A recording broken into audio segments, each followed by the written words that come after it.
Bien, bonsoir à tous, amis qui êtes inscrits à mes cours de DEC VAE et DSCG VAE. J'aimerais tout d'abord vous rappeler les dates importantes pour le suivi de vos travaux et de votre livret 2. Je rappelle qu'actuellement, les DEC VAE qui ont suivi mes différents cours, et je rassure tous ceux qui viennent d'arriver, que tous les différents cours que j'ai faits avec mes amis, spécifiquement DEC VAE, se trouvent sur des dossiers vidéo complets. Ça fait 12 heures de vidéo que nos amis qui s'inscrivent recevront. J'amène aussi à rappeler que pour les DSCG et les DEC VAE, il y a tout d'abord la date du 31 mai, qui est la date pour le dépôt final du livret 2, qui est un livret qui doit être très développé avec le maximum d'attestations. Et n'hésitez pas, parce que c'est un dossier numérique que vous enverrez avec une clé USB, de le nourrir de nombreuses informations. Je répète que pour le délai de nos amis DSCG VAE, il est encore possible aujourd'hui de demander votre livret 1 avant la date du 30 juin et ensuite de déposer votre livret 2 avec mon concours pour le 31 août. Comment cela se passe pour les deux DEC VAE et DEC et DSCG? Et après, j'aborderai les éléments particuliers pour l'un et l'autre. Eh bien, mon travail consiste aussi bien pour le DEC VAE que pour le DSCG VAE de parcourir complètement le référentiel de chacun des examens pour obtenir un référentiel totalement rempli avec mes informations d'ordre commun à tout le monde, mais qui seront pour chacune et chacun d'entre vous améliorées par la griffe personnelle de chacun d'entre vous. Je m'explique. Aussi bien pour le DSCG que pour le DEC, j'ai, avec le DEC VAE, effectué une analyse complète de toutes les lignes du référentiel UV1, UV2 et UV3. Je me suis permis, dans ces vidéos, de dicter ce qu'il fallait marquer de manière commune, mais ensuite, à partir de la partie mai, je parle pour le DEC VAE, à partir du mois de mai, donc c'est dans peu de temps, je vais reprendre chacun d'entre vous à travers des rendez-vous individuels pour que nous puissions mettre notre griffe personnelle au niveau du référentiel. Donc, que nos attestations que vous allez montrer, qui correspondent à des vérifications de travaux que vous avez effectuées, sous la couverture d'un expert comptable, d'un commissaire aux comptes, d'un notaire ou d'un avocat ou d'un client important qui a bien voulu, avec la note que vous allez mettre, respecter les règles du RGPD, mais autoriser le candidat que vous êtes à donner son nom en tant que président de telle société pour qu'il puisse évoquer la qualité des travaux que vous avez réalisés. La même chose a été faite sur 6 UV sur 7 avec un candidat, Mathieu, avec lequel j'ai rempli carrément les 6 référentiels. On est en train de terminer le 6, c'est l'épreuve d'anglais, là, on ira un peu plus vite, mais on expliquera ce qu'on a fait pour parfaire notre savoir en anglais. Mais on a tout revu et on a fait toutes les vidéos. Par contre, comme il est titulaire de l'UV1, je n'ai pas fait l'UV1. C'est-à-dire qu'avec les DSCG VAE, je vais commencer par étudier quand le groupe sera constitué. Là, il y en a malheureusement pas suffisamment présent ce soir. Ce groupe VAE, DSCG, sera donc commencé par l'épreuve UV1 que je vais travailler avec eux. Et ensuite, les parties que j'ai faites avec Mathieu en partie seront envoyées sous forme de vidéos et de documents qui seront à retravailler au cours du mois de juin, juillet août et septembre, pardon, du mois de juin, juillet, août, puisque c'est pour le 31 août, avec chacun de mes DSCG qui aura un dossier VAE à présenter et à envoyer au rectorat avec lequel il dépend, soit Marseille, soit Nantes, soit Lille, et j'en passe, et des meilleurs. Mais j'aimerais revenir sur les 3 UV et en même temps sur les 7 UV du DSCG. Je voudrais vous rappeler que l'UV qui en DEC est la plus difficile à faire valoir, c'est l'UV3. C'est pourquoi j'ai proposé à mes candidats de faire comme s'ils passaient un mémoire, c'est-à-dire de choisir un sujet, c'est-à-dire de faire une notice, et moi, en tant qu'ancien membre du jury, qui a fait passer plus de 500 mémoires officiellement et corrigé, je ne sais pas, plus de 1000 notices, j'ai les imprimés officiels que j'ai obtenus de la part du siècle et qui me permet de jouer mon rôle. D'ailleurs, mes amis qui sont là actuellement avec moi ce soir, la plupart ont eu un 4-2 à la présentation de leur notice. Stéphane a eu un 4-2, il a eu un 4-1, et actuellement, Stéphane est en train de transpirer pour faire un mémoire, non pas de 100 pages, mais un mémoire de 60 pages, avec tout ce qu'il faut, c'est-à-dire une intro, une conclusion, au moins 2 parties, voire 3, mais avec aussi beaucoup plus de largesse, parce que ce mémoire n'est pas un caractère officiel, c'est simplement pour que notre UV3 soit nourri par des travaux qui confortent votre idée de mesurer votre expérience à devenir expert comptable. Et présenter comme certaines et certains vont le faire, je vois Justine, et je vois Céline, et je vois Stéphane, et je vois Abraham, et je vois Laurence, et je vois Christian, et je vois tout le monde. Hein. Il y a Léo qui est en DSCG, mais on va en parler après. Donc, beaucoup de personnes m'ont présenté, il y en a 4 qui m'ont présenté une notice. Il y a Georges qui n'est pas là, qui a présenté une notice également, et qui est en train de terminer son mémoire, et qui est en train de commencer son mémoire comme les autres personnes. Pour l'instant, il y a Abraham qui m'a rien envoyé, Laurence est pour cause, et Christian est pour cause, mais tout à l'heure, je vous enverrai comment choisir un sujet de mémoire. C'est quelque chose que j'ai réalisé pour tous mes candidats qui butent sur comment choisir un sujet de mémoire, et vous verrez que si vous regardez ce que je vous ai conseillé, c'est-à-dire les journées qui se déroulent aujourd'hui et demain, sur Go Entrepreneur, vous avez presque 200 ateliers avec des experts comptables présents, y compris le président Canesi, qui font des conférences. Il y a des thèmes de conférences, je pense à Christian et je pense à Laurence, qui correspondent à votre mémoire. Alors moi, en tant que membre accompagnant votre mémoire,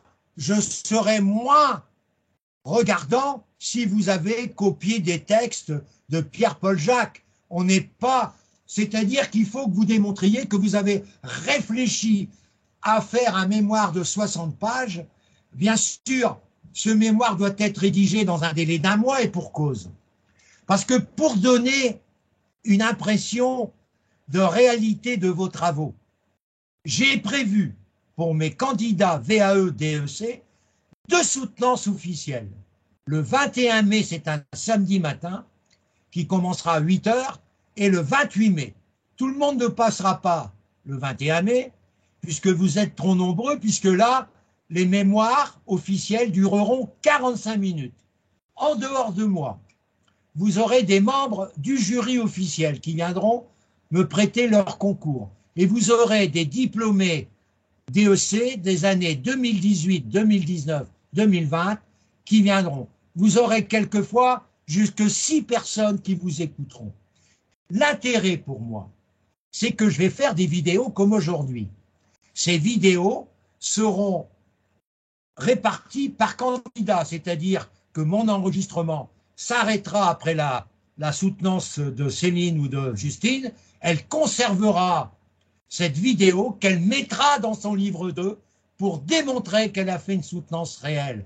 Et voilà l'intérêt de ce que je présente pour que vous ayez toutes les chances. On verra aussi les membres du jury, ce ne sera pas des gens qu'on a éventuellement trouvés au coin d'une rue, ce sont des gens qui seront des représentants de la profession, aussi bien commissaires aux comptes que experts comptables, et qui donneront officiellement leur avis et qui donneront également et poseront des questions, puisque normalement, je leur ai promis d'envoyer leur mémoire pour le 15 mai au plus tard. Donc le mémoire, nous sommes aujourd'hui le 6 avril, votre mémoire de 60 pages doit être envoyé à mes amis jurys pour le 15 mai et pour qu'ils puissent regarder avant les interros du 21 mai ou du 28 mai.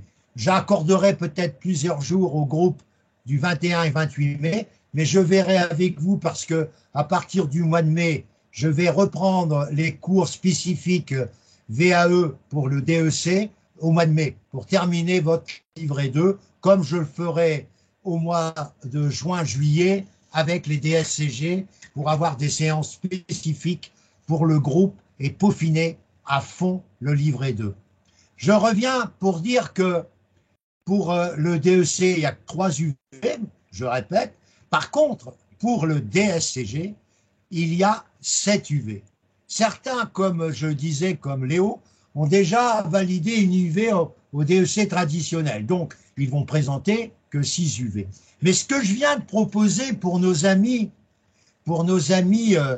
DEC VAE à mémoire, j'ai, avec le groupe que je suis en train de constituer, dont certains ne sont pas là ce soir, j'ai décidé aussi de proposer à mes candidats de faire une notice dans le respect de l'agrément des notices DSCG qui sont beaucoup plus exigeantes que les notices DEC et de faire un mémoire de 30 pages et non pas de 60 pages et d'avoir un mémoire qui traite aussi au niveau d'un DSCG d'une question qui peut être intéressante. Léo a déjà trouvé son sujet, il m'a déjà envoyé son plan que je vais revoir avec lui dans les jours qui viennent, au début de la semaine prochaine. Donc, j'aurai envoyé le doodle pour la semaine prochaine, avant demain matin.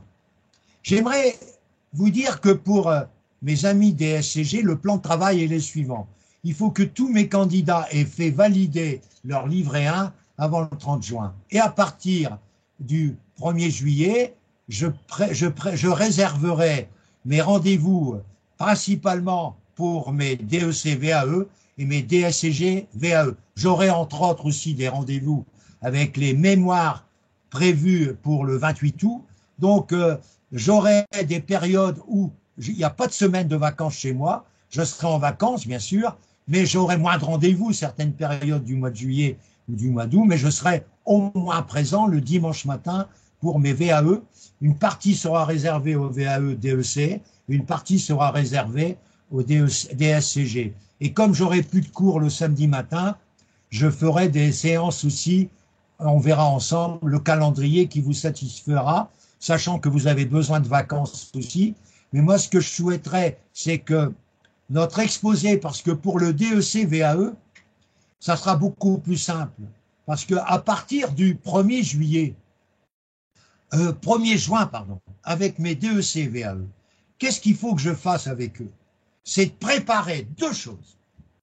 Leur exposé de 15 minutes et de préparer leur diaporama de présentation. Et ensuite, de leur poser des questions sur chacune des UV 1, 2 et 3. C'est ce que j'ai fait avec les candidats de l'an dernier. Une candidate m'a sollicité 1 mois avant, elle n'avait pas fait grand-chose. J'ai répété avec elle je ne sais pas combien de séances d'exposés et de questions, et elle a eu son DEC alors qu'elle avait un dossier nettement moins impressionnant que les amis qui ont été amenés à avoir que 2 UV et quelquefois rien du tout. Je vous rappelle qu'il y en a 3 qui ont eu 2 UV, 2 qui n'ont rien eu et 1 qui a eu. Mais je rappelle qu'il n'y a eu que 13 candidats sur 106 qui ont été reçus au DEC l'an dernier. Mais cette année, mon groupe, il y en aura beaucoup plus, je puis vous le dire. Pourquoi? Parce que cette année, l'année dernière, c'était ma première promotion. Je n'ai pas été aussi exigeant sur le référentiel UV2 que je n'ai été aujourd'hui et que je le serai cette année. L'année dernière, j'ai fait confiance à mes candidats pour leur livret 2. Ils me l'ont envoyé, mais il était fini. Et je n'ai pas été aussi attentif au livret 2 que je n'ai été cette année. Je rassure ceux qui viennent de s'inscrire, ils auront bien sûr tous les documents. Dès que j'ai révisé tout ça, je vais vous envoyer tous les documents que vous consulterez au fur et à mesure. Et vous allez pouvoir constituer à travers, vous dites, tiens, je vais écouter l'UV1, je vais remplir ce que Francis m'a dit sur l'UV1, je vais faire ensuite l'UV2, ce qu'a dit Francis. Pour l'UV3, il m'a dit qu'il fallait que je fasse une notice et un mémoire. C'est mon premier travail que je dois faire, Laurence, Christian en particulier, et les autres qui vont venir par la suite. Mais pour le DSCG, le travail sera décomposé de la manière suivante. Dès que le livret 1 est déposé et validé, je vais pouvoir commencer avec le groupe à m'occuper, comme je l'ai dit, du livret 2 et en particulier de vous indiquer pour le livret 1 les travaux qu'il faut accomplir, les attestations, comment remplir le livret, comment remplir le référentiel UV1, parce qu'il y a des choses à remettre, parce que n'oubliez pas les amis, que la VAE, c'est la validation des acquis de l'expérience. C'est-à-dire qu'on n'a pas besoin d'avoir un cursus académique avec tous les diplômes, masters, etc. Non, c'est simplement une approche théorique de votre savoir, mais ce que l'on va mesurer le jour de votre présentation, c'est la qualité et la vraisemblance de vos expériences. Moi, j'ai vu des candidats qui ont été reçus au DEC-VAE et qui n'avaient même pas le DCG ou le BTS, mais qui étaient des gars autodidactes, mais qui, par rapport aux fonctions qu'ils ont occupées et qu'ils ont pu justifier par des certificats de travail, ils avaient toutes les expériences d'un expert comptable. C'est ça que vous devez mettre dans votre crâne. C'est pour ça que je dis bien, aussi bien au DSCG qu'aux différents DEC, que si vous sentez que vous avez une expérience insuffisante, je prends l'exemple de deux d'entre vous qui ont décidé de prendre contact avec des cabinets de grosse taille, pour certains d'entre vous, et qui ont fait actuellement un stage d'audit et de commissariat aux comptes avec des gros cabinets qui leur ont accordé au moins une cinquantaine d'heures de présence avec des cas réels qui vont être caractérisés par des attestations, par des travaux réalisés avec le nom du client, bien sûr caché, mais le cabinet qui a bien voulu accorder son service fera à la fin une attestation de la présence de tel ou tel candidat à la VAE qui a été présent dans le cabinet Tartampion avec la signature du responsable du cabinet qui sera un élément qui justifiera votre compétence nécessaire pour l'ensemble des commissariats. Il y a des gens qui n'ont jamais vu de conso. Il y a des gens qui n'ont jamais fait de fusion par absorption parce que leurs travaux actuels ne correspondent pas. Donc il est évident que pour vous, c'est de savoir évaluer par rapport au référentiel que vous devez parcourir avec moi. Pour certains, je renverrai par exemple Nestor et je t'ai envoyé les 12 heures de vidéo du référentiel. Il y a des gens qui parlent derrière. J'aimerais que vous coupiez votre micro. Merci. Hein. Ça, c'est Nestor qui, avec toute sa famille, est en train de casser la croûte et ses petits-enfants sont en train, bien sûr, de pouvoir s'épanouir ce soir à la Côte d'Ivoire. Mais j'aimerais revenir sur le fait que votre livret de cette année n'a rien à voir par rapport à tout ce que j'ai fait avec les uns et les autres et ce que je referai avec les uns et les autres qui viendront me solliciter par des rendez-vous individuels, le livret 2 2022 n'a rien à voir avec le livret 2 2021 que j'ai un peu laissé confiance à mes auditeurs. Là, cette année, tous les livrets 2 pendant le mois de mai seront revus de A à Z et complétés par mes soins à travers des rendez-vous individuels, et les livrets 2 des DSCG de juin, dès juin, dès que vous avez la validation du livret 1, vous commencez votre livret 2, eh bien tout sera revu et modifié ou amélioré par mes soins pour tous les deux groupes.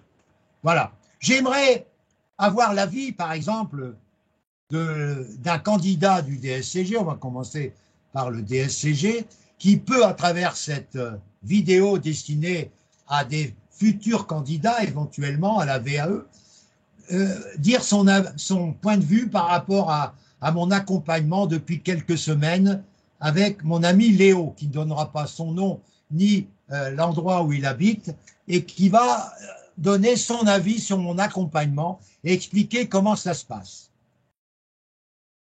Léo. Oui, bonjour à tous. Merci Léo, on t'écoute. Oui, l'accompagnement se passe de manière, disons, hebdomadaire, avec un rendez-vous par semaine, enfin un ou deux rendez-vous par semaine d'1 heure à 2 heures. Et du coup, on parcourt le référentiel en fonction des UE que l'on veut travailler, et on passe les étapes de cette manière-là. Là, on travaille sur le référentiel depuis environ 4 mois, je dirais. Ouais, c'est ça. Et voilà, c'est ça. Et donc là, on va attaquer l'UE7 et l'UE6 Ouais, en voilà. espérant terminer, Pour la disons, fin de courant semaine. juin, juillet, quoi. Ouais, et puis après, on va peaufiner les attestations nécessaires, on va revoir toutes les attestations, et puis après, voilà ce qu'on va faire. Comme je le fais pour les DEC et VAE, il y aura l'exposé d'un quart d'heure, et ensuite, il y aura le survol de chacune des UV que vous présentez avec les questions de votre serviteur qui vous permettront de pouvoir vous préparer à toutes les questions, parce que j'ai été longtemps membre du jury et même président de jury VAE DSCG en Hauts-de-France, donc je connais les procédures. Vous avez beaucoup plus de membres du jury devant vous en DSCG, quelquefois vous en avez 6 ou 7, alors qu'en DEC, vous avez 2 membres du jury, à la fois un professeur d'université, autant que faire, qui soit à la fois expert comptable, exemple Hubert Tondeur, qui a été un monsieur qui était membre du jury, mais qui n'a pas été très tendre avec le groupe de mes candidats, bien que les deux qui ont eu 2 UV sur 2, c'était avec monsieur Tondeur, mais j'aurais préféré avoir plus de candidats reçus définitivement. Et puis, il y a forcément un expert comptable. Quelquefois, Tondeur étant expert comptable et à la fois professeur d'université, il était avec un autre expert comptable. Mais attention à vous, je suis désolé, les membres du jury ne sont pas tous investis d'un respect de leur fonction, et malheureusement, je sais qu'il y en a qui parcourent mais très rapidement le livret 2, comme je le dis également, sans retenue, il y en a qui parcourent rapidement également le mémoire et se contentent de lire la note de synthèse. Et ça, c'est inadmissible. Ce qui est inadmissible aussi, c'est qu'un membre du jury, pendant l'exposé complet du candidat qui a duré 45 minutes, 15 minutes et 30 minutes, n'a pas cessé de regarder son mobile, de rigoler par rapport au message qu'il recevait et de répondre au message. Vous trouvez que c'est normal quand on joue la carrière d'un candidat qui vient devant vous pour acquérir la reconnaissance d'un diplôme haut élevé dans le grade des fonctions que vous voulez accomplir. Je dis non. Donc, méfions-nous par rapport à ce genre de personnes.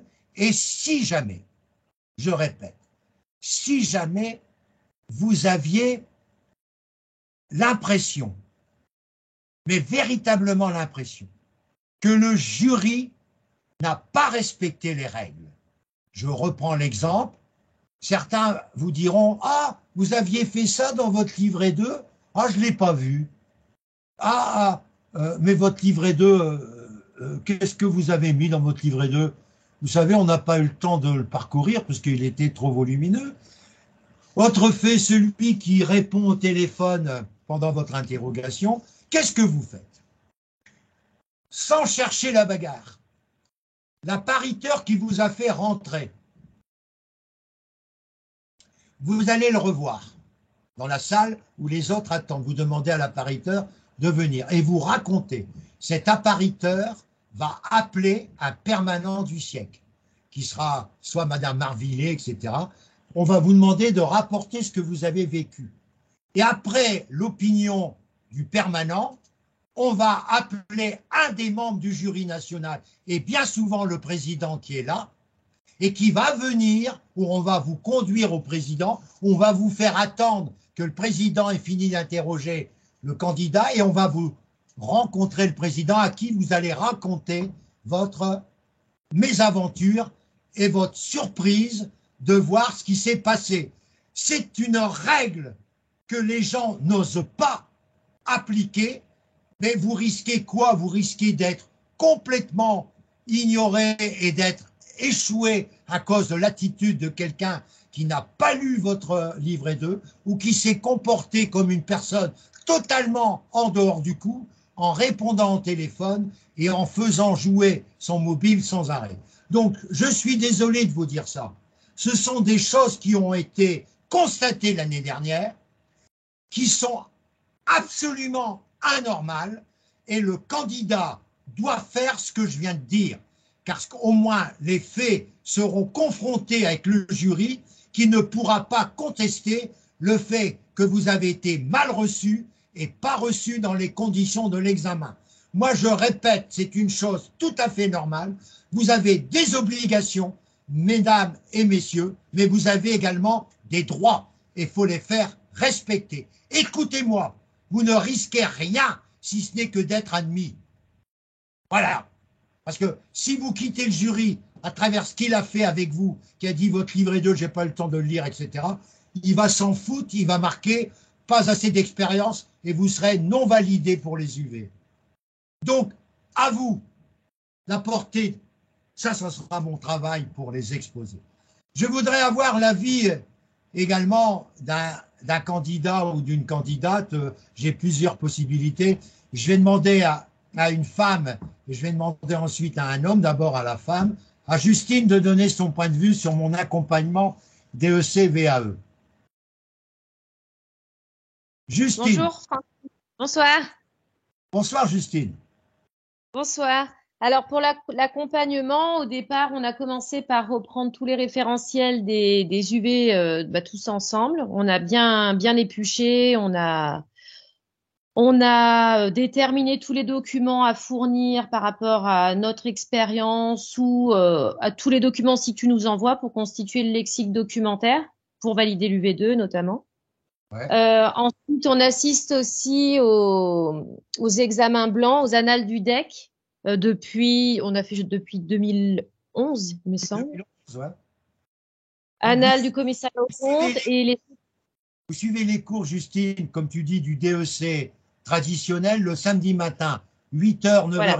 UV1, et de 10. Alors ça, les attestations seront faites par DFT Formation, qui va attester que Madame Justine, etc., a suivi tous les cours du mois de février au mois de mai, des cours DEC, et elle a pu participer grâce aux réflexions de véritables professionnels de l'expertise qui sont candidats à l'UV2, et les discussions ont enrichi de manière potentielle tes compétences. Voilà ce que je ferai éventuellement comme attestation, n'ayez pas peur. Et puis le dimanche matin, raconte un peu. Dimanche matin, on assiste aux soutenances blanches des mémorialistes qui passent le DEC en traditionnel. Et on a la possibilité de parrainer un à deux mémorialistes et de lui poser des questions par rapport à son mémoire. Ensuite, tu nous donnes la possibilité d'avoir aussi des rendez-vous pour la préparation de notre mémoire. Moi, tu as validé ma notice. Ouais. Tu nous aides pour le plan et toutes les semaines, on fait un point par rapport à l'avancement. Voilà. Ça, c'est l'opinion d'une charmante dame. Ils sont toutes charmantes, mes personnes. Alors, je vais demander à Stéphane, qui a justement un de nos amis qui vient de nous rejoindre et qui est un réunionnais comme lui. Je sais que il est déjà presque 22 heures ou 21 heures à la Réunion. Il fait noir, c'est la nuit là. À la Réunion, chez nous, il fait encore bien clair. Stéphane, donne ton avis. Toi qui as on est toujours sur le pont à côté de toi, Francis. Ouais, c'est bien, c'est bien. Écoute. Pour rejoindre, enfin, Justine a déjà dit beaucoup de choses intéressantes sur la partie technique de ton accompagnement et de ton coach. Moi, ce que je souhaiterais plutôt dire, c'est la perception que j'ai de ton travail. Ça motive beaucoup quand on est déjà à côté, pris par des contraintes professionnelles de notre côté, dans notre vie de tous les jours, d'avoir un coach qui motive, qui est derrière nous, qui nous demande où on en est en permanence, c'est réconfortant, c'est bien. Merci. Ça donne envie de réussir.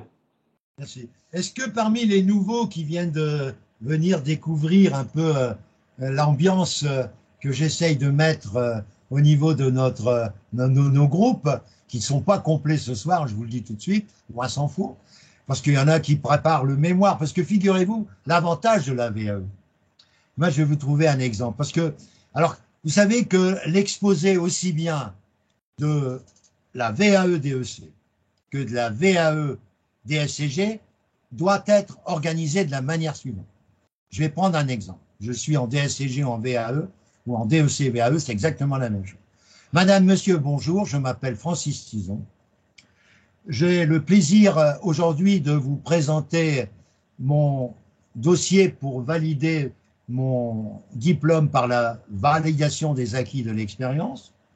J'aimerais donc vous parler d'abord de mon cursus académique qui est relativement léger, mais surtout de mon cursus professionnel qui doit, à vos yeux, justifier mon expérience. Le livret 1 a été accepté avec tous les détails que j'ai fournis de la qualité de mon travail sans aucun problème, mais j'aimerais confirmer que si je suis devant vous aujourd'hui, c'est que j'ai considéré que le référentiel de l'examen que je souhaite obtenir correspond à toute l'expérience que j'ai pu accumuler depuis un certain nombre d'années. Et que finalement, voyez-vous, je n'ai pas trop de complexes. J'avais des complexes, j'ai pas peur de vous le dire, voici quelques années, quand j'entendais parler de la VAE, mais finalement, j'ignorais ce que c'est. Mais je me rends compte que c'est un travail énorme pour préparer et être devant vous aujourd'hui. Parce que voyez-vous, quand vous passez un DSCG traditionnel ou un DEC traditionnel, pour être admis à ce diplôme ô combien important l'un comme l'autre, il faut arriver à donner la moitié des réponses souhaitées. C'est un constat, c'est-à-dire que ayant 10 à chacune des UV du DSCG et 10 à chacune des UV du DEC, vous êtes admis à l'un et l'autre des examens. Donc, au DEC traditionnel, on demande la moitié. Mais moi, je considère que quand je vous remets une expérience vécue et que l'attestation du commissaire aux comptes, de l'expert comptable, de l'avocat fiscaliste, du notaire ou du président de la société Tartampion, par son attestation, il ne me met pas 10 sur 20, il me met 20 sur 20.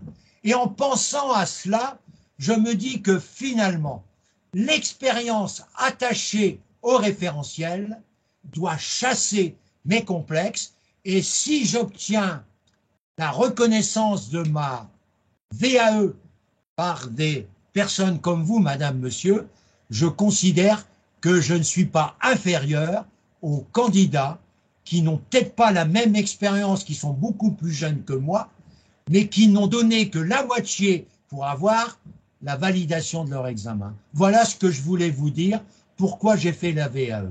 Maintenant, si vous permettez, madame, monsieur, je vais avec vous circuler dans les différentes UV que j'ai présentées. En effet, pour le DEC, j'ai présenté 3 UV et je vais donc rapidement vous commenter la partie référentielle du V1 que j'ai présentée en insistant sur ma volonté d'être parfaitement au courant de la déontologie.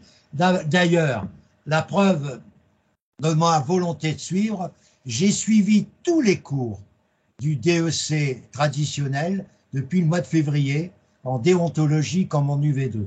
Vous avez l'attestation de mon coach, entre guillemets, qui a bien voulu m'accorder cette attestation. J'ai fait toutes les annales du DEC depuis l'année 2010 à 2021 et j'ai effectué tous les examens blancs prévus à cet effet. J'ai suivi également les 3 revues importantes qui parlent de déontologie parfois. C'est la revue française de comptabilité qui est pour moi la Bible de l'expert comptable, l'actuel expert comptable qui tous les jours nous donne des informations professionnelles extraordinaires et bien sûr la revue fiduciaire comptable qui donne quelquefois des questions de déontologie quelques semaines avant les épreuves et nous avons tout analysé ces 3 revues depuis le mois de février.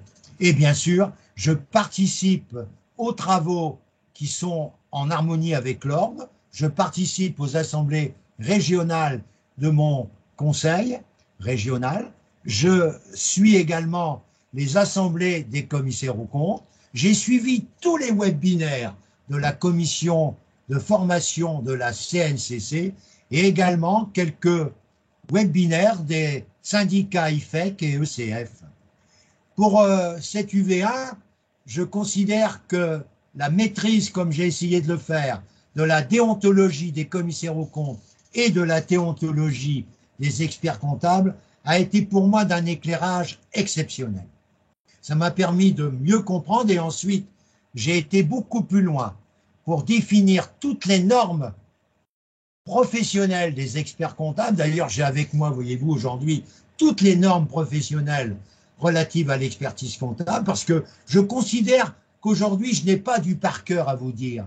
J'ai à présenter, je dirais, un comportement qui soit un comportement d'un véritable expert comptable ou d'un véritable professionnel de la comptabilité, aussi bien commissaire. Et j'ai besoin d'avoir avec moi des éléments qui doivent m'accompagner en permanence. J'ai aussi les normes d'exercice professionnel. Je ne vous ai pas apporté toutes les notes d'information. Je ne vous ai pas apporté, mais je l'ai sur mon ordinateur, les référentiels normatifs des commissaires aux comptes et bien sûr également des experts comptables. Mais nous avons suivi avec notre coach beaucoup les décisions de la commission de discipline, à la fois de l'ordre des experts comptables, mais aussi de H3C. Et ça a été très enrichissant. Je suis tout à fait en harmonie avec les décisions des 2 instances pour les exercices, surtout pour les experts comptables, sur l'exercice illégal de la profession, qui nous donne quand même, nous, experts comptables ou futurs experts comptables, permettez-moi, madame, monsieur, de pouvoir raisonner d'une manière peut-être futuriste, de manière trop positive à votre endroit. J'aimerais rapidement développer l'UV2, qui est une UV ô combien importante sur le plan professionnel.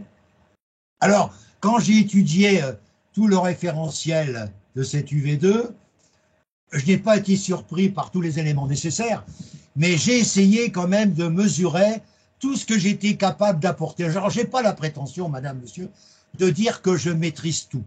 Je ne pense pas que tous les experts comptables, je n'ai pas peur de le dire, je le dis honnêtement tel que je le pense, puisque j'en ai discuté avec des amis diplômés et ils ne connaissent pas tout ce qui est dans le référentiel.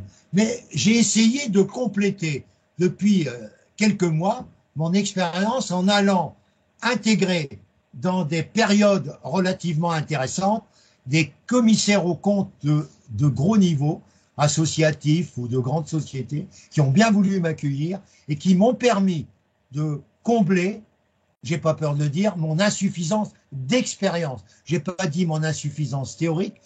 Alors, j'ai découvert des choses formidables. Ce qui est très important de vous dire, c'est que j'ai pu acquérir une expérience.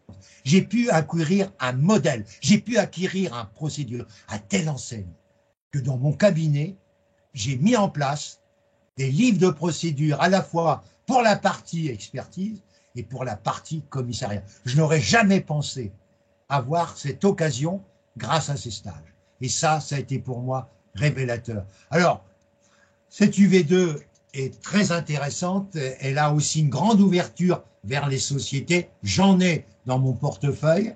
Je n'ai pas fait relativement souvent de conso, mais grâce aux annales que nous avons révisées et grâce à des spécialistes conso qui étaient dans notre groupe de DEC traditionnel, j'ai beaucoup appris. Et j'ai beaucoup démythifié, si vous voulez, la conso. Et d'ailleurs, grâce à la revue fiduciaire, grâce à la revue française de comptabilité, ce gros pavé, madame, monsieur, qui fait partie aussi bien au DSCG qu'au DEC d'une partie importante du programme sur les consos, a fait l'objet d'articles que je vous ai ramenés de la revue française de comptabilité d'avril, de la revue fiduciaire comptable d'avril et de mai 2022. Cela m'a permis de compléter d'une manière intelligente et intéressante tous les propos qui étaient échangés lorsqu'on avait des dossiers sur les consos. Et dans les examens blancs, notre coach a bien précisé qu'il visait les consos pour le 10 mai dernier. D'ailleurs, ça s'est probablement justifié, qu'il y avait une question sur les consos. Et dans les examens blancs, il n'a pas hésité à nous poser des questions sur les consos. Ça nous a beaucoup servi. Nous avons fait les examens blancs de l'UV2 également. Alors, madame, monsieur, je répète, je n'ai pas la prétention de tout connaître, mais j'ai la prétention d'avoir une expérience qui couvre au moins 80 à 90% des exigences de cette UV2.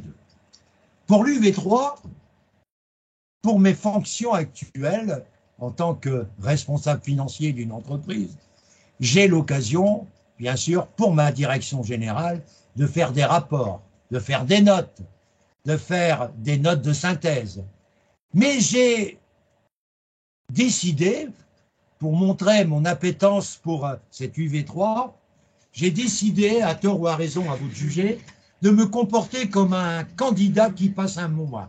Je n'ai pas fait autant de pages que le mémoire nécessaire, mais j'ai voulu montrer, avec mon formateur, qui est un ancien membre du jury, et qui nous a considérés comme des candidats lambda, et qui a fait des notices d'agrément comme s'il était en train de les faire pour d'autres candidats. Nous avons eu, vous l'avez vu, un 4-2, ensuite nous avons modifié par rapport à ces remarques, et nous avons eu un 4-1. Alors, moi, j'ai trouvé un sujet sur la fidélité et comment mieux, je dirais, former ses collaborateurs. Vous avez vu que c'est un sujet ô combien d'actualité.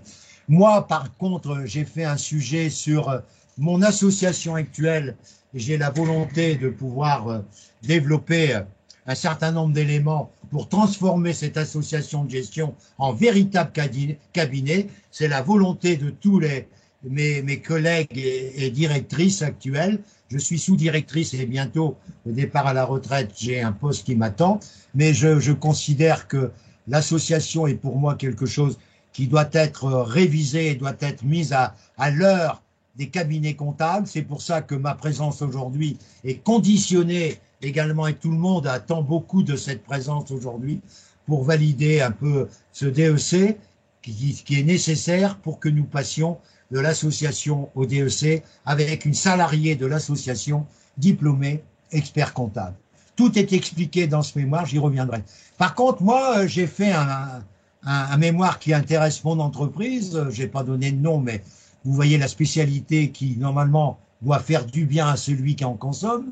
Mais modérément, attention, hein, c'est des spiritueux, c'est des vins que notre beau département peut vous offrir. Et j'ai fait un tableau de bord. Je suis un fanatique de la comptabilité analytique et du tableau de bord. Et j'ai donc présenté tout cela. Alors, madame, monsieur, voyez-vous, je pourrais encore vous parler quelques moments supplémentaires, mais je sais que vous avez besoin de me poser des questions et je suis à votre entière disposition, madame, monsieur, pour répondre à vos questions. Mais sachez que ma présence aujourd'hui, c'est le fruit d'une motivation très forte, mais aussi avec l'espoir que toutes ces années que j'ai vécues, toutes ces années qui m'ont quelquefois fait transpirer, m'ont donné l'expérience nécessaire pour être devant vous et d'être capable d'apporter, je dirais, la justification des expériences que vous souhaitez me voir valider. Merci encore de votre écoute.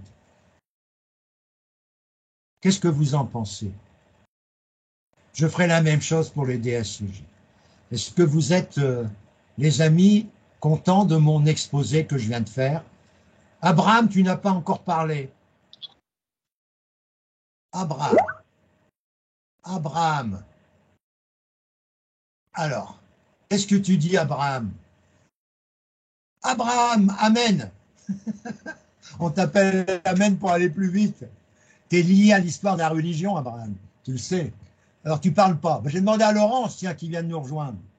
Qu'est-ce que tu en penses, Laurence, de ce que tu viens de vivre 20 ans après ton prof qui parlait de la même manière dans la grande salle. 20 ans après, le prof est toujours aussi motivé. Et j'espère qu'on aura un Francis Tison dans la poche le jour de l'examen. C'est bien, ma grande. Je suis content de t'entendre. Alors, Nestor, qu'est-ce que tu en penses de ce que tu viens d'écouter? Nestor. Oh, Nestor. Nestor. Nestor, c'est pas. N'oubliez pas que c'est pas. Oui, Nestor, on t'écoute. Qu'est-ce que tu en penses de monsieur, non, mais c'est impressionnant, hein? Mais là, nous, on est encore. On n'est pas experts comme vous. Donc là, c'est très impressionnant quand on voit ça. Mais écoutez, on se dit qu'est-ce qu'on peut. Alors, c'est bien, merci, Nestor. Christian, toi qui viens. Assez de confiance. Merci, Nestor. Christian, toi qui viens de nous rejoindre, qu'est-ce que tu dis de ce que tu viens de vivre?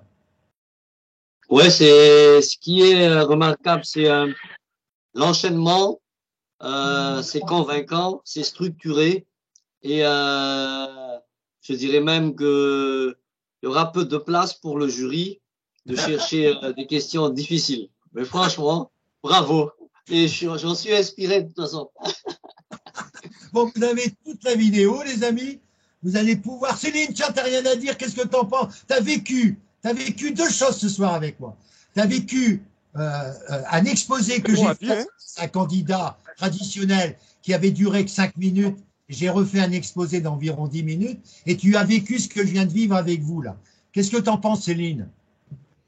Oui, c'est très, très motivant. C'est vrai que ça nous aide bien et voilà, on a de très bonnes idées pour la soutenance, savoir comment le présenter, parce que c'est pas forcément évident pour nous. Hein. Donc, merci beaucoup, Francis, pour tes conseils. Alors, justement, tu peux expliquer pourquoi tu as choisi deux candidats et Céline, donne les mémoires de tes candidats que tu as choisis. Alors oui, j'ai choisi deux candidats parce qu'ils s'approchaient de ma thématique de mon mémoire et en même temps j'ai pu découvrir, vu qu'eux étaient en DEC traditionnel, tous les apports qu'ils pouvaient avoir pour définir leurs problématiques et trouver des solutions par des cas concrets à travers leur travail de tous les jours dans leur cabinet d'expertise comptable. Donc comme ça m'a bien enrichi et en même temps, j'ai pu apprendre et leur poser des questions. Et du fait de nos échanges avec toi et avec eux, on a pu progresser tous dans le même sens. C'est formidable. Alors, comme c'est des vidéos, je disais que dans votre livret 2, il faut mettre les vidéos dans lesquelles vous participez. Alors, il est évident que votre soutenance du 21 et 28 sera le moment fort de votre passage devant le jury. Et ça sera un élément déterminant pour valider votre DEC. Mais le fait que vous interveniez le dimanche matin, ou comme tout à l'heure, par exemple, Céline avait eu connaissance du passage de Zacharia à 18h30, elle était présente avec moi. Moi, j'ai posé 2-3 questions, elle en a posé 4-5, et puis après, moi, j'ai fait l'exposé à la place de Zacharia, car son exposé manquait de punch. Hein, et donc, moi, j'ai fait un exposé, mais je le fais pour tous les candidats à DEC traditionnels qu'ils souhaitent. Ils ont tous eu un exposé de Francis de 10 minutes qui correspond à ce que moi, parce que comme j'ai suivi la plupart des mémoires, je connais leurs mémoires. Comme Zacharia, j'ai suivi une mémoire de A à Z. Hein, on a travaillé de A à Z avec lui, comme je travaillerai avec Céline, avec Stéphane. Quand vous avez écrit des 10 pages, vous m'envoyez, on relit les 10 pages, je complète, je corrige ou je valide et j'ajoute des choses. C'est comme ça qu'on travaille, je le ferai avec Justine, je le ferai avec Georges, je le ferai avec tous ceux qui ont, comme Laurence, comme Samuel, qui auront un mémoire à faire pour le DEC. Samuel qui vient de nous rejoindre, il m'avait dit qu'il n'était pas forcément dispo. Samuel qui a donc une expérience de la VAE et qui va donc être en DEC VAE beaucoup plus costaud que l'an dernier, qui sera un élément décisif pour notre promotion 2022. Je reviens sur Abraham, que j'ai pas eu. Il y a des gens que je vois pas. Est-ce que Georges est là? Georges n'est pas là. Mais Abraham, tu n'as pas donné ton avis, mon grand. J'aimerais avoir ton avis. Abraham, Amen. Où il a fermé son micro, mais il peut l'ouvrir. Hein. Son micro est fermé, le micro de Céline est fermé. Mais quand tu veux parler, tu ouvres ton micro, Abraham, ou alors tu es parti, et puis on ne te voit plus. Bon, Samuel il a fermé, tout le monde a fermé le micro, c'est bien. Eh bien, si vous n'avez, est-ce qu'il y a des questions à poser, c'est vrai? Francis, je peux me permettre d'ajouter quelque chose? Vas-y, ma grande. Justine. Tu es aussi passionné que passionnant. Je parle tout le temps de toi comme ça. Moi, c'est ma vie, ça. C'est ma vie. N'oubliez pas que j'ai quand même un certain âge et que le bon Dieu va me rappeler peut-être en quelque temps, mais pour l'instant, je suis bien sur Terre. Mais j'avoue que je fais un boulot formidable. Mais si je fais un boulot formidable, c'est que j'ai en face de moi des gens formidables. Et des gens motivés comme Stéphane qui vient de s'exprimer, comme Justine, comme tous ceux qui s'expriment, hein, comme Laurence qui a dit « je suis content de retrouver mon prof 20 ans après », qui est toujours pareil, du moins au niveau de sa motivation. Son physique, il a un peu changé, il a pris des cheveux blancs alors qu'il avait avant des beaux cheveux noirs. C'est vrai, elle m'a connu avec des cheveux tout noirs. Allô? Ah, oui. Allô, monsieur? Allô, monsieur? C'est Nestor. Merci Oui, Abraham. monsieur. C'est qui? C'est Abraham? Non, monsieur, c'est Nestor. Alors Nestor, on t'écoute. Chez nous en Afrique, on dit on va toucher du bois. Toucher du bois pour ne pas que Dieu vous rappelle si tôt. Parce qu'on a besoin de vous. Merci, mon grand. Pour l'instant, ma santé pète le feu. Je te le dis franchement. Je suis en pleine forme. J'ai retrouvé ma grande. Oui. Et je suis content parce qu'on a un groupe formidable. Non, vous aussi, vous êtes vraiment formidable. Parce que là, vraiment, on se dit que, mais écoutez, ce monsieur, comment il fait pour retenir tout ça, là? Mais c'est facile. Quand tu es passionné. Non, on sent que vous êtes passionné. Vraiment, vous maîtrisez le domaine. Depuis 2008 que je fais le coaching, hein, DEC, depuis 2008, mon grand. Hein. Et j'ai fait passer 552 mémoires. T'imagines? Nous, on a venu augmenter l'effectif. Hein? Il y a des gars qui sont en coach alors qu'ils viennent de passer le DEC. Moi, ça fait vachement rigoler.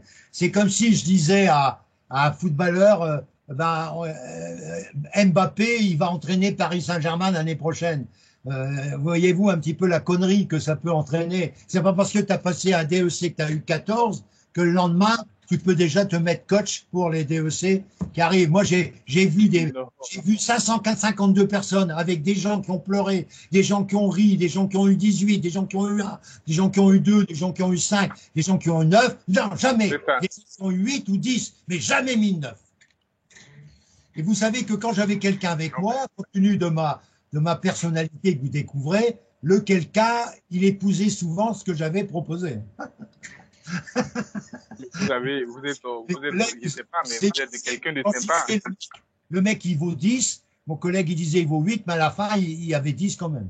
Hein, donc, sachez que j'ai une force de persuasion. C'est pour ça que moi, je veux vous donner cette envie, mais aussi le calme, la sécurité, cette volonté de réussir et surtout de ne pas donner trop d'importance à cette épreuve d'exposé que vous aurez. Parce que plus vous donnez d'importance à cette épreuve, plus vous allez engranger du stress. Donc, il faut considérer que vous allez rencontrer 5-6 clients au DSCG, importants, mais des clients comme d'habitude, et au DEC, vous allez rencontrer 2 clients importants, puis c'est tout. Et puis bien respirer, comme je l'explique à chaque fois dans mes séances que je vous envoie, à mes VAE aussi, je vous fais toujours un rappel pour vous décontracter dans la salle d'attente. Et justement, une de nos collègues qui a eu aussi, parce que figurez-vous, c'est là que j'allais dire tout à l'heure, je l'ai oublié de vous dire. Vous savez qu'on a eu dans notre groupe l'an dernier, une personne qui a passé la VAE en 2020 et qui n'a validé que l'UV2 à la VAE. Elle était surprise parce qu'elle pensait avoir validé l'UV1 et 3 et pas l'UV2 et le jury lui a validé l'UV2. Alors écoutez-moi bien, quand vous validez une UV, il faut valider au moins une UV. On vous invite à passer le DEC traditionnel ou à repasser l'épreuve par la VAE. Vous avez un choix. Cette dame ayant eu l'UV2. Elle s'appelle Rosa, pour ceux qui l'ont connue. Elle a participé à nos échanges que vous verrez sur vidéo. Elle vous a raconté son parcours. Aujourd'hui, elle est installée comme expert comptable depuis le mois de janvier, dans un cabinet qu'elle a racheté et qu'elle a complété par toutes ces relations qu'elle avait. Donc, elle est expert comptable installée. Rosa a donc passé en mai 2021 l'UV1. Elle a eu l'UV1, elle n'a pas eu de note. C'était marqué validé. Elle n'a pas eu de note. Donc, quand vous avez passé la VAE, fermez les micros là. Voilà. Quand vous avez passé la VAE, par exemple en 2022, et que vous n'avez pas les 3 UV, il y a une chose qui est formidable, vous devenez un véritable expert comptable mémorialiste, parce qu'on vous invite à passer le DEC traditionnel, même si vous n'avez pas passé vos 3 années de stage, même si vous n'avez pas, etc. Moi, je trouve ça génial par cet intermédiaire de VAE. Alors, je continue. Rosa a déposé une notice dans le courant du mois d'avril. Elle a eu un 4.1 tout de suite sur les apports fusion. Elle était la grande spécialiste. Et à partir de là, elle m'a consulté pour savoir si je pouvais l'accompagner. J'ai accompagné Rosa comme tout DEC traditionnel. Rosa a fait un travail remarquable, mais on a tout relu, parce que moi, quand j'accompagne un DEC traditionnel comme un DEC VAE cette année, que j'ai décidé de vous proposer, je relis le mémoire avec vous de A à Z. C'est-à-dire qu'on prend 1 heure pour relire 20 pages, parce que j'ai une vitesse de 10 pages à la demi-heure. Et on corrige tout, les fautes d'orthographe, des syntaxes, etc., pour que ça soit impeccable. C'est ce que je passe avec Rosa. Rosa, on a travaillé tout le mois de juillet-août, parce qu'elle a déposé son mémoire le 28 août. Elle a passé son épreuve de mémoire, elle a repris, mais elle a eu donc un mémoire qui s'est déroulé d'une manière remarquable, elle était hyper à l'aise, comme elle dit, grâce à toi Francis, je voyais dans la salle d'attente, elle vous l'a raconté d'ailleurs, des gens qui se grattaient partout, qui faisaient aller les pieds, il y avait des gars qui avaient des pieds qui tremblaient. Moi, je faisais ce que tu m'as dit de respirer, comme je le dis, à chaque séance de VAE, etc. Et elle dit, j'étais dans une forme extraordinaire. Ça s'est passé de manière remarquable. Donc, elle a eu son DEC, mais elle n'a pas eu la note officielle.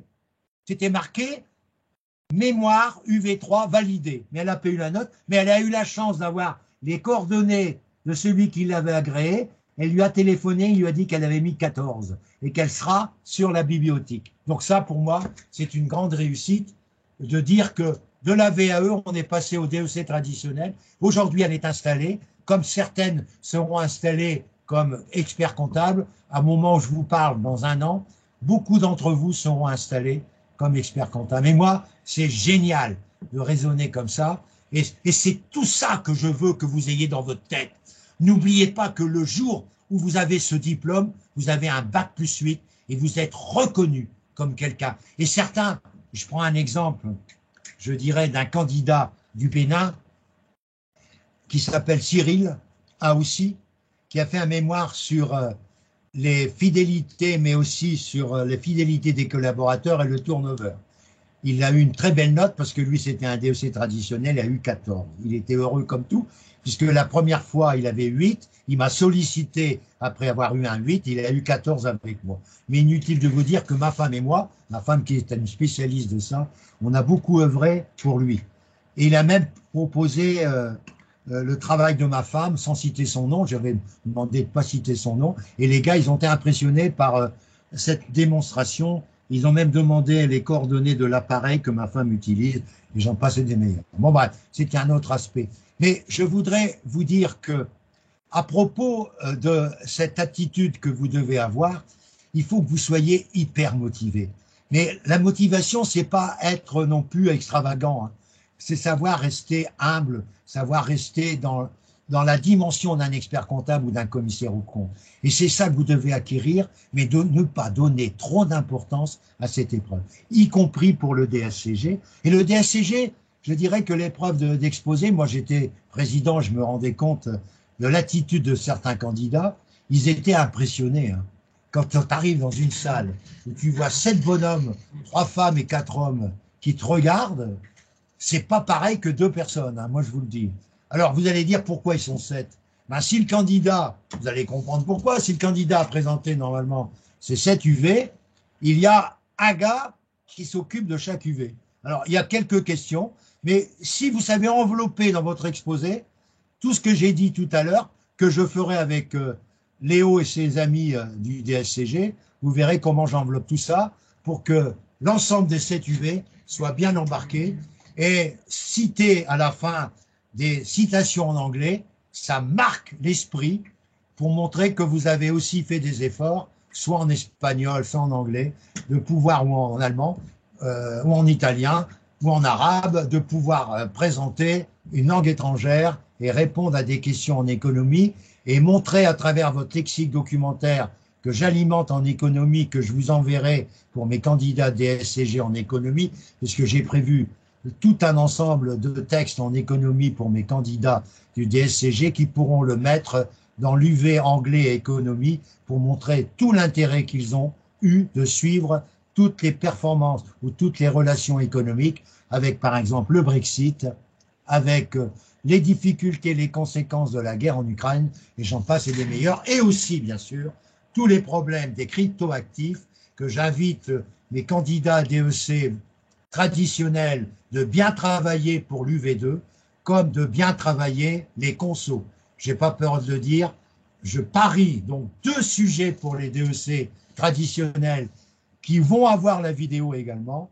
Je parie sur 2 points importants, les cryptoactifs avec vérifier les écritures qui ont été présentées par un stagiaire expert comptable et de voir si les écritures sont bonnes, et de parler de l'actif d'acquisition pour les consos et donner votre avis sur le calcul qui a été fait. On ne vous demande pas de faire des écritures, on vous demande de vérifier si les écritures sont bonnes. C'est pas la même chose. Je parie là-dessus et le 10 mai au soir, on aura l'occasion, puisque les convocations arrivent pour nos amis DEC traditionnels, il y en a qui sont convoqués le 25 avril, le 27 avril, le 9 mai, le 11 mai, le 12 mai et plus tard pour certains Français qui ne passent que le mémoire, ou certains Français qui ne passent que le mémoire et qui sont convoqués très rapidement en avril. Donc, dans quelques jours, le DEC traditionnel sera en route dès le 25 avril. Pour ça, il y a Benjamin qui passe le premier jour, Benjamin, que vous voyez le dimanche, qui passera le premier jour. Après, il y a Salvatore qui passe le 27. Zacharia, il ne nous l'a pas donné. Il nous donnera probablement demain. Est-ce que vous avez d'autres questions? J'espère que vous avez passé un bon moment. Moi, j'ai passé un bon moment parce que votre attente était formidable.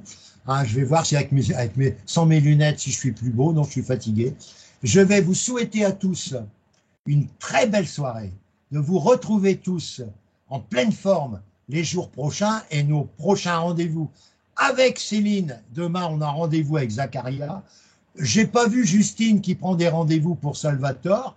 J'ai pas vu Stéphane non plus, mais Stéphane, il l'explique, c'est dans la journée, il peut pas se libérer. Mais ça n'empêche pas que quand je passe, je dirais, une soutenance avec les candidats parrainés par Stéphane, Justine ou notre ami Georges, pour l'instant, Nestor, il va falloir qu'il cherche dimanche matin un candidat à parrainer, Nestor. Et aussi Christian, qui va devoir parrainer Laurence. C'est-à-dire que vous allez avoir les mémoires des gens, je vais vous les renvoyer, et vous devez, sur ces mémoires, choisir ceux ou celles que vous pourriez parrainer, c'est-à-dire de poser des questions en plus des miennes, et que cette vidéo soit dans votre livret 2, et en particulier le jour du 21 et du 28 mai, parce que là, vous serez, je dirais, automatiquement devant le jury, et vous aurez à présenter votre soutenance comme vous l'auriez présenté si vous étiez au DEC traditionnel. Vous verrez que ce n'est pas aussi facile que ça. Mais c'est tout un avantage pour valider votre DEC. Faites un effort, et ça, c'est génial. Je vous souhaite à tous une excellente soirée, vraiment ravi. Et pour ceux qui vont m'écouter, je vous rappelle mes coordonnées, francistison@wanadoo.fr. Sur Skype, c'est Francis minuscule point Tison 2.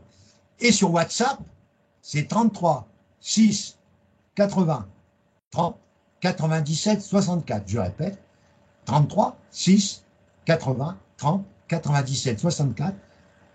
Si vous voulez renforcer vos chances pour le DSCG, pour le DEC VAE, je pense que j'ai fait ce que j'ai pu pour vous démontrer l'intérêt de venir avec moi, de venir avec tous ces amis qui tous ne se sont pas exprimés mais étaient tous présents. Vous étiez une bonne quinzaine actuellement, et vous êtes 16 actuellement, et vous avez bien sûr l'occasion de venir vers nous, et vous verrez l'ambiance, elle est formidable. Je rappelle que pour les DEC, comme pour les DSCG VAE, je vous invite à suivre mes cours de DEC traditionnels UV1 le samedi matin de 8 à 9h30 et de 9h30 à 12h l'UV2.